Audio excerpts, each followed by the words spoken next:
আমার অভাব যদি তুমি বুঝতে না পারো, তাহলে তোমার সাথে আমার সম্পর্ক কখনোই দৃঢ় হবে না।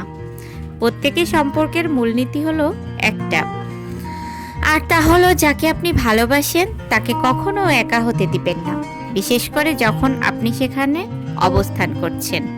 কিছু কিছু সম্পর্কের আসলেই কোনো নাম হয় না, তারা সারা জীবন পাশে থাকবে, আদতে সারা জীবন স্মৃতি হয়েই থাকে। সম্পর্ক যখন যোগাযোগ বিচ্ছিন্ন হয়, তখন বাকি সব কিছু অনুরূপ চলতে থাকে। আমরা যখন ভালোবাসায় থাকি, তখন আমরা সবচেয়ে বেশি প্রাণবন্ত অনুভব করি।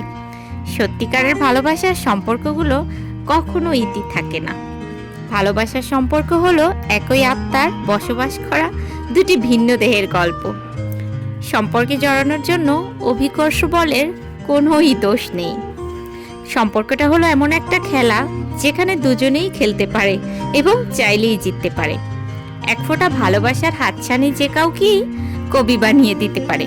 সত্যিকারের সম্পর্কে কোনো লুকোচুরি খেলা নয়, বরং এখানে দুজনেই দুজনকে খুঁজতে থাকে।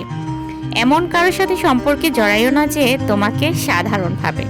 সবার কাছেই তোমাকে কিছু না কিছু হতে হবে না, বরং একজনের কাছে সবকিছু হওয়াই যথেষ্ট। ভালোবাসার সম্পর্ক হলো বাতাসের মতো, তুমি ইহাকে দেখতে পারবে না, তবে অনুভব করতে পারবে। সবচেয়ে বেদনাদায়ক হলো অন্যের সাথে সম্পর্কে জড়াতে গিয়ে নিজের সত্তাকেই ভুলে যাওয়া। বিশ্বাস ছাড়া তুমি কখনোই একটি সম্পর্ক স্থাপন করতে পারবে না। আমি বিশ্বাস করি যোগাযোগই হলো শক্তিশালী সম্পর্ক তৈরি করার একমাত্র উপায়। একটা সম্পর্ক দুটো বিষয়ের ওপর নির্ভরশীল। এক হলো নিজের দিন মিলগুলোকে উপলব্ধি করা এবং অমিলগুলোকে সম্মান করা। বাই দ্য ওয়ে, সবাই কেমন আছেন? আসসালামু আলাইকুম। আজকে আমি আর রাইসা আমরা দুইজনে ঘুরতে বের হয়েছিলাম, আর আপনারা এইখানের ভিডিও অনেক আগে অনেকবার দেখেছেন। এই জায়গাটাই হচ্ছে আমাদের বলতে গেলে আড্ডাখানা আর কি। বাসার খুব কাছে হওয়াতে এখানেই মাঝে মাঝে আসা হয়।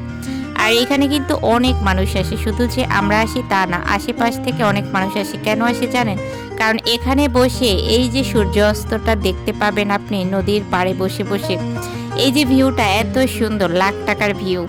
আর এই যে নৌকাগুলো দেখতে পাচ্ছেন, এগুলো কিন্তু ওই পারে নিয়ে যায়। যখন কাশফুল থাকে তখন হচ্ছে ওই পারে এত পরিমাণে কাশফুল থাকে যে আপনি গেলে ওইখানে এত ভালো লাগবে।